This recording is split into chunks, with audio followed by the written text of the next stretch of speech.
When the HOA starts thinking they are the law, smashing a homeowner's door in during the dead of night, they don't expect what's waiting on the other side, a retired Navy SEAL. And he's not alone. His brothers are ready to fight back. Bang, bang, bang. Where are you watching from? Drop it in the comments. And don't forget to hit subscribe for more stories like this. The sound wasn't just loud, it was violent. At 9:47 on a quiet Thursday night in Chesapeake, Virginia, Terrence McCall was sitting in his living room, still wearing his work shirt, a plate of leftovers cooling on the coffee table. His wife, Janine, had already gone upstairs to get ready for bed. Their teenage son was finishing homework in his room. Then the pounding came again. Open up. You're in violation. The words tore through the door like a threat, not the voice of a police officer, not the calm tone of a neighbor, but sharp, commanding, and angry. Terrence froze for a split second.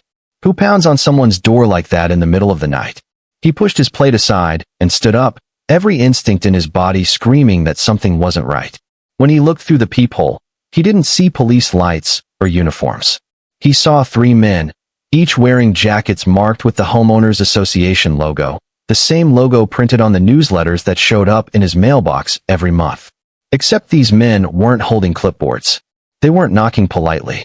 One of them already had a boot braced against the bottom of the door. Sir, what's going on? Terrence called out, his voice steady. You're in violation. One of them barked again. Too many vehicles on your property. You've ignored citations. We're here to enforce compliance. Before Terrence could respond, the boot slammed forward.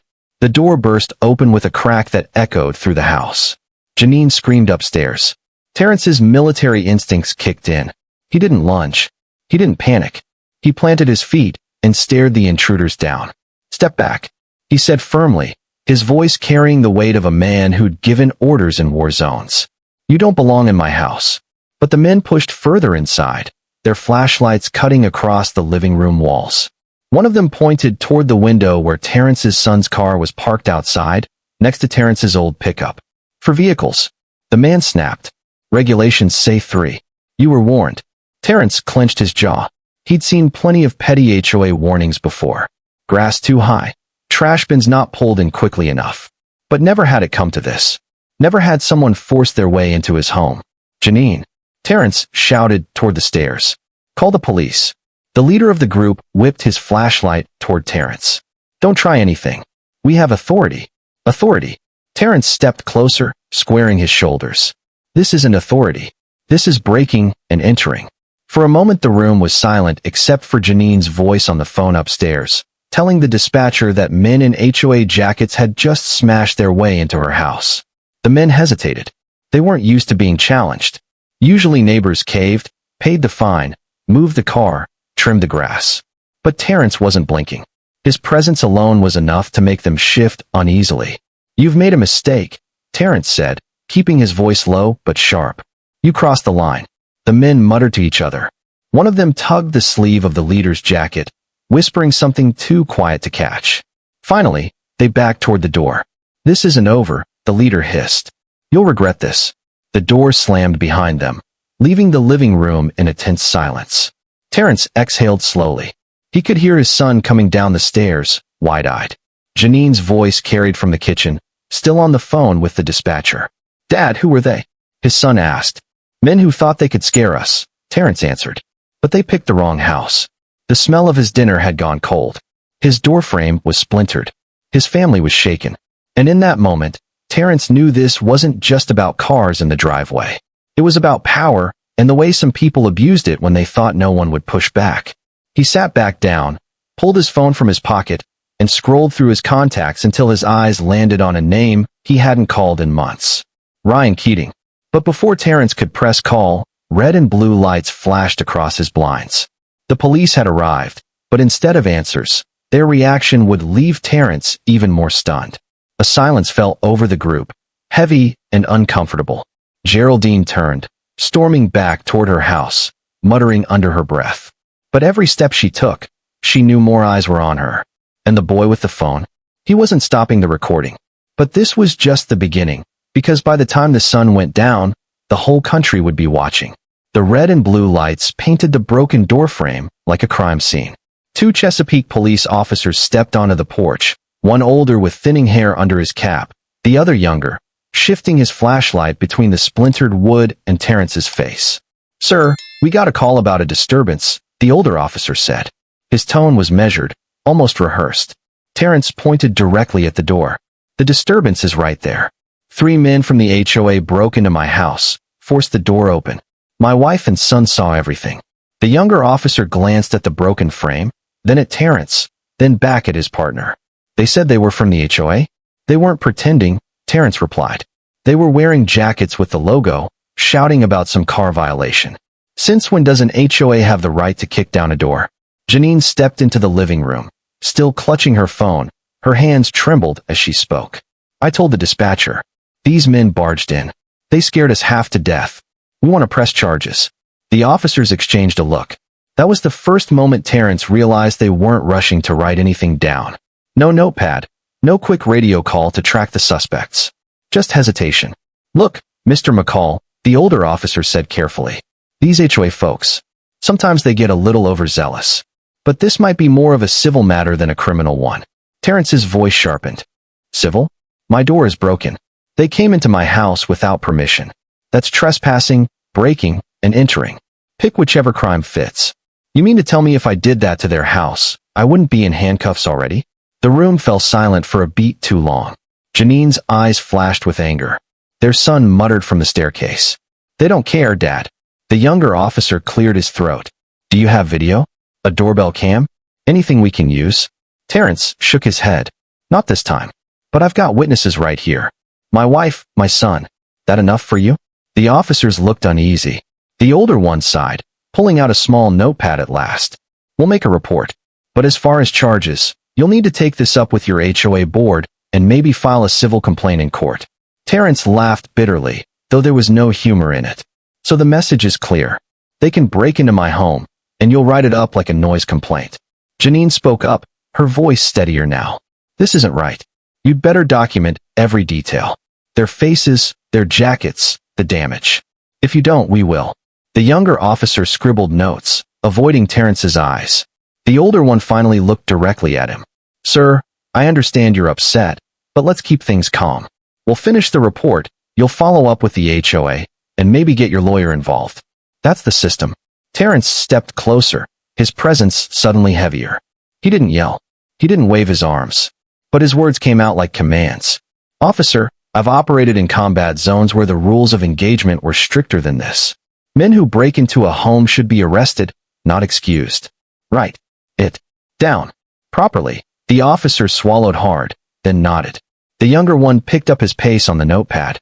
When they finally left, Terrence locked what was left of the door and sat heavily in his chair.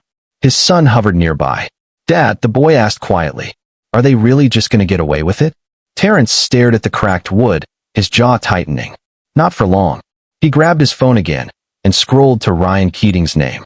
This time he pressed call. The line clicked after 2 rings. A steady voice answered. "Terrence. Been a while." "Ryan," Terrence said, his tone low and deliberate. "I need you. Tonight, 3 men forced their way into my house. HOA thugs in jackets, barking like they own the place. Police won't do a thing." There was a pause on the line, then the faint rustle of movement. "You're serious?" "Dead serious. They're trying to intimidate me. They think I'm alone." Ryan's voice hardened. "You're not. Where are you?" "Chesapeake. My family's here. I don't want them scared in their own home." "Say no more," Ryan replied. "I'll pull a few of the guys together. We'll meet tomorrow. You won't deal with this by yourself." Terrence leaned back, finally exhaling. Janine touched his shoulder. Worry etched across her face. "Are you sure about this?" "They brought force into our home," Terrence said. "It's time they see what discipline looks like."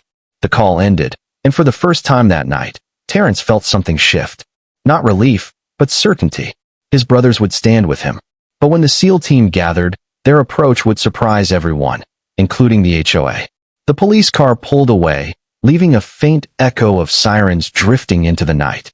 Inside the McCall home, the air was heavy, like the dust after an explosion. Terrence stood in the middle of the living room, arms crossed, staring at the broken doorframe, as if he could will it back into place. Janine paced back and forth, phone still in hand, while their son hovered near the stairs, uncertain whether to speak or stay silent. "Civil matter," Janine muttered, her voice bitter. They break our door, walk inside, and the police say it's a civil matter. You believe that? Terrence didn't answer right away. He crouched by the splintered wood, running a hand over the jagged edges. It's not civil when someone forces their way into your home. That's criminal.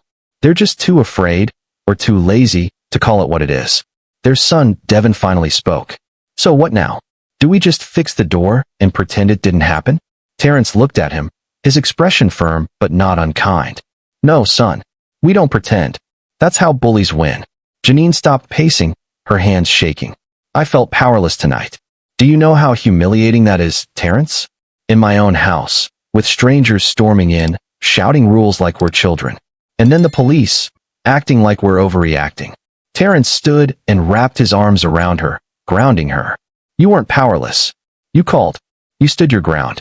That matters. But now we push back the right way. He pulled out his phone again, this time opening the camera. He walked slowly through the entryway, filming the cracked frame, the scuff marks on the floor, the angle of the door where it refused to close properly. Documentation, he said, almost to himself. They want to play games, fine. We'll build the record. Devin grabbed his own phone and started snapping photos from different angles. Got it, Dad. If they come back, they won't be able to deny this. For a few moments, the family worked together in silence, turning fear into action. Each picture, each video, was like reclaiming a piece of their space. Janine exhaled, calmer now. Do you think the HOA board even knows what those men just did? Or was this some rogue stunt? Terrence frowned. Doesn't matter. If the board didn't order it, then they've lost control. If they did, then they're complicit. Either way, they'll answer for it. He sank onto the couch, his mind moving quickly. He'd faced worse. Far worse, overseas. But there, the enemy was clear. Here, it was neighbors with clipboards and newsletters who thought they could act like soldiers. And that, more than the violation itself, was what gnawed at him. Janine sat beside him. You called Ryan? Yeah, Terrence said. He's coming tomorrow. He'll bring some of the guys. Her eyes widened slightly. Terrence, I don't want this turning into some fight. You're not in uniform anymore. He nodded slowly. I know. This isn't about fists. It's about showing them discipline, presence, and the law. They've gotten away with bullying because no one calls them on it. That changes now. Devin leaned against the wall, arms crossed. Sounds like they picked the wrong family. Terrence managed a thin smile. That's exactly right. The night wore on, but sleep never really came. Janine dozed off in their bedroom after locking every window twice. Devin stayed in his room, headphones on but eyes darting to the hallway every time a car passed outside. Terrence sat in the living room, lights off, watching the street through the cracked door. He wasn't afraid, not in the way his family was. What he felt was a deep, steady anger, like coals burning without flame. They had tried to invade his home, and now they had to be dealt with. Around 2 in the morning, he texted Ryan. Tomorrow, 1100 hours. Meet at the diner on Portsmouth Boulevard. The reply came back instantly, as if Ryan had been awake too. We'll be there. Stay sharp. Terrence put the phone down and leaned back, eyes closing just long enough to picture the meeting. His brothers would come. They'd know exactly how to handle this. But what none of them realized yet was just how far the HOA had already gone, and how deep the intimidation ran in the neighborhood. The diner on Portsmouth Boulevard wasn't anything fancy, just chrome booths, coffee that came in endless refills, and the kind of quiet chatter that filled small-town mornings. But for Terrence, it was the perfect ground. Neutral, public, and familiar. He sat in a corner booth with a steaming mug in front of him, his mind on repeat. The pounding on his door, the shouted words, the look on his wife's face when strangers stormed in. The bell above the entrance jingled, and in walked Ryan Keating. Broad-shouldered, clean-cut hair just beginning to gray, Ryan carried himself like a man who never fully left the service. Behind him came Luis Ortega, wiry but sharp-eyed, and Sam Caldwell, tall and quiet, a scar tracing the side of his jaw, like a map of where he'd been. Ryan spotted Terrence immediately, grinning as he crossed the diner. "McCall," he said, clapping his old friend on the shoulder. "You look like you could use more than coffee." Terrence stood, gripping his hand firmly. "Good to see you, brother. Wish it were under better circumstances." Luis slid into the booth first. "Man, it's been years. You call us out of the blue. I figured it had to be serious." Sam leaned back, scanning the diner with the habit of a man who never sat with his back to the door. So who's the enemy this time? Terrence gave a humorless chuckle. Not Taliban. Not insurgents. Just my HOA. Ryan's brow furrowed. Explain. Terrence laid it all out. The pounding on the door. The men in jackets. The shouting about cars. The police brushing it off. He didn't dramatize it. He didn't need to. The hard edges in his voice said enough. When he finished, Luis let out a low whistle. That's some next-level intimidation. HOAs are bad enough with letters and fines, but breaking into your house? That's criminal. Sam sipped his coffee, his eyes sharp. They knew exactly what they were doing. Nighttime. Loud. Scare the family. That's a tactic. Ryan leaned forward, elbows on the table. So what's the plan? You didn't call us here just to vent. Terrence shook his head. No. I called because this isn't just me. If they've done it to me, they'll do it to others. Neighbors have whispered for years about harassment, but nobody pushes back. I want to confront the board directly. Not fists. Not threats. Presence. Cameras rolling. Discipline. They need to know they can't operate like a gang. Luis grinned. Man, this takes me back. Except instead of kicking down doors, we're putting the brakes on people who think they can. Ryan's expression hardened. We're not here to start a war, Terrence. You know that. We're here to expose them. Do this by the book, and they'll fold under pressure. Terrence nodded. That's the goal. But I need you there. Not just as friends. As witnesses. Veterans standing for what's right. Sam finally spoke again, his voice calm but firm. You'll get that. But remember, cameras cut both ways. They'll try to paint you as aggressive. We need to look like what we are. Calm. Controlled. Measured. That'll break them faster than yelling ever could. Terrence exhaled slowly. The weight on his chest lightened just a little. That's why I called you. Alone. It's just me complaining. Together it's proof they crossed a line. The waitress dropped off plates. Eggs. Bacon. Toast. The men dug in, but the conversation didn't slow. Louise leaned in. So what's the board like? Names. Faces? Terrence listed them. Chairman's Donald Reeves. Retired insurance broker. Thinks he's some kind of sheriff. Then there's Miriam Clark. Treasurer. Sharp with numbers, but sharper with threats. And Greg Hanlon. Head of enforcement. Probably the one who sent those guys. Ryan smirked. Sounds like a real crew. Don't worry. We'll handle them. For a moment the table was quiet, except for the clink of forks. Then Ryan said softly, You know, Terrence, we've stood in tougher spots. But there's something about this that feels worse. Because it's home. It's supposed to be safe. Terrence nodded, staring into his coffee. Exactly. That's why this ends now. They finished their meal, leaving cash on the table. Outside, the late morning sun lit the cracked asphalt of the parking lot. Ryan clapped Terrence's shoulder again. We'll meet tonight. We'll go over how to handle this, step by step. No mistakes. Terrence looked at his old friends. Men who had carried him through war zones. Men he trusted more than anyone. And for the first time since the break-in, he felt steady again. But when they began their plan that evening, they would realize the HOA's reach went further than they thought, deep into the neighborhood itself. That evening, Terrence drove toward Norfolk, headlights cutting through the late twilight. He kept the window cracked, the smell of salt water drifting from the nearby bay. It was a drive he'd made countless times before, back when he wore the uniform, back when Norfolk Naval Base was his second home. Tonight, though, the base wasn't his destination. He was headed to a small warehouse a few blocks away, a place the old team used for reunions, training, and keeping the bond alive. The roll-up door creaked open as he pulled into the lot. Inside, he saw Ryan, Lewis, and Sam already there, joined by two more familiar faces.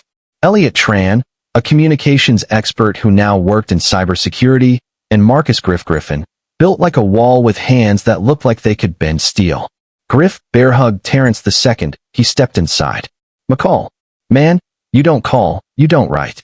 And when you do, it's because the neighborhood watch has gone rogue. Terrence chuckled lightly, though the weight in his chest stayed heavy. Something like that. Glad you're here, Griff. They gathered around a folding table in the center of the room. Ryan set down a laptop, Lewis pulled out a notepad, and Sam leaned against the wall, arms folded. It felt like a mission briefing. Old habits never died. All right, Ryan began, his tone steady. We're not in the desert anymore, and this isn't a firefight. This is about control, legality, and showing strength without crossing the line. Terrence, you tell us what you want. Terrence took a breath. I want accountability. They forced their way into my house, scared my family. The police shrugged it off. I want this board on record, admitting what happened, or at the very least showing their true faces when confronted. We'll go to their headquarters, cameras rolling, no weapons, no threats. Just presence. They'll know they can't silence me, and they'll think twice before pulling this stunt on anyone else. Elliot typed quickly on his laptop, pulling up the HOA's official website. They meet twice a week in that office on Greenbrier Parkway. Wednesday evenings, Saturday mornings. Security cameras on the outside, but nothing too advanced. They like to project power, not actually secure anything. Louise smirked. Sounds familiar. All bark, no bite. Sam shook his head. Careful. Cornered dogs bite hardest. If they sent guys to your door, they won't hesitate to escalate when called out publicly. We need to expect resistance. Ryan nodded. Agreed. That's why we don't go in angry. We go in calm. Professional. If they yell, we stay quiet. If they threaten, we record. That's how you win in a world where everyone's watching. Griff cracked his knuckles. And if they put hands on us? Ryan shot him a look. Then we let the law do its job. No more, no less. This isn't about proving how tough we are. It's about showing the difference between their chaos and our discipline. The room went quiet for a moment. Terrence felt the weight of their eyes on him. He wasn't just the homeowner in trouble. He was still one of them. I can't lie, Terrence admitted. When they kicked in my door, a part of me wanted to handle it the way we handled raids overseas. Fast, hard, no hesitation. But I've got a family now. I've got neighbors who are already scared. That kind of fight doesn't belong here, Ryan nodded. That's why we're here, brother. We'll do this right. Elliot closed the laptop with a snap. I'll set up live stream capability. Multiple backups. If they try to spin this, the footage will already be online before they can hit delete. Luis tapped his pen against the notepad. I'll draft the key questions. Things they can't wiggle out of. Did you authorize a forced entry? Do you believe you had legal right to break in? Keep it simple.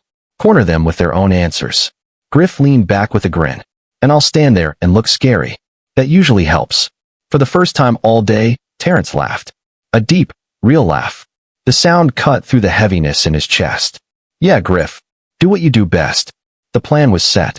Tomorrow night, they'd walk into that HOA office as a unit. Not as soldiers. Not as vigilantes.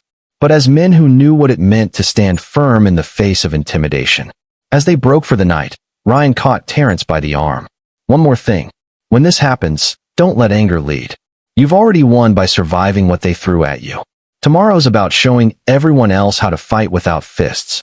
Terrence nodded slowly. The lesson was clear. But when they finally walked through those office doors, the board wouldn't just be defensive. They'd be prepared. Saturday morning came sharp and clear. The parking lot outside the HOA's headquarters on Greenbrier Parkway was already filling with minivans and sedans, board members filtering inside for what looked like a routine meeting. To anyone passing by, it was business as usual. But to Terrence, pulling up with Ryan, Griff, Louise, Sam, and Elliot in 2 cars, it felt like the calm before a storm. Remember, Ryan said from the passenger seat, his eyes locked on the glass doors ahead. Discipline. Cameras rolling. They want to rattle you. Don't let them. Terrence parked, turned off the engine, and let the silence settle for a moment. He looked at the building. Not large, just a 2-story office block with a row of glass windows. But it held power over hundreds of families in the community. Too much power. The men stepped out together, each one purposeful, unhurried. Elliot pulled a small GoPro from his bag, clipped it to his chest, and tapped twice. We're live, audio and video. Back up to the cloud. Inside, the atmosphere shifted the second the group walked through the door. Behind a long counter sat a receptionist, a woman in her 50s with short blonde hair and reading glasses perched low on her nose. She looked up, her eyes widening at the sight of 6 broad-shouldered men walking in together. Can I help you? She asked, her voice already tight. Yes, Terrence said evenly. We're here to speak with the board. It's urgent. They're in a meeting, she replied quickly. You'll need to make an appointment. Louise leaned casually on the counter, his tone calm but firm. We'll wait. The receptionist hesitated, glancing toward a closed set of double doors down the hall. The sound of voices carried faintly from behind them. Finally, she picked up the phone and murmured something into it. Within minutes, the doors swung open. Out stepped Donald Reeves, the chairman. Broad in the shoulders but soft in the middle, his face flushed red the moment his eyes landed on Terrence. Behind him trailed Miriam Clark, slim and severe in a gray blazer, and Greg Hamlin, the so-called head of enforcement, the one Terrence suspected had sent those men to his door. "Well," Reeves said, his voice dripping with irritation. "If it isn't Mr. McCall, care to explain why you're barging into a board meeting with your friends?" Terrence didn't flinch. "We're here because 3 men wearing your logo broke into my home Thursday night. They shouted about violations, terrified my family, and damaged my property. I want answers, and I want them now." Elliot angled his chest slightly, making sure the camera caught Reeves' face. Hamlin scoffed. "That's a wild accusation. We don't condone trespassing." "Then who sent them?" Terrence demanded. His voice wasn't raised, but it carried like a command. "They wore your jackets. They spoke your language. You're in violation." "Their words. In my living room." Miriam Clark folded her arms, her eyes sharp. "Perhaps if you'd complied with the regulations months ago, this wouldn't have escalated." Terrence's jaw tightened. "Regulations don't give you the right to smash down doors, not in this country." Ryan stepped forward slightly, his tone even. "We're not here to argue lawn care or parking spaces. We're here because a family was violated in their own home. If you condone this, say it on record. If you don't, then name who gave the order." Reeves shifted uncomfortably, tugging at his collar. The room was tense, the receptionist frozen at her desk. Finally, Reeves snapped. "Enough. You think marching in here with a gang of ex-soldiers makes you look strong? It makes you look desperate. You're trying to intimidate us." Luis leaned in, his voice calm but cutting. "Intimidation is breaking into a man's house at night. This is accountability." The silence was heavy. Clark looked away, Hamlin scowled, and Reeves' face turned a deeper shade of red. Elliot's phone pinged quietly in his pocket.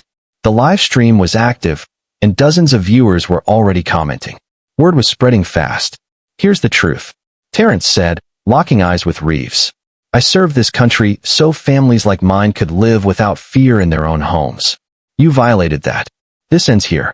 We will pursue every legal path, every public channel until you're held responsible. Count on it." Reeves' mouth opened, then closed.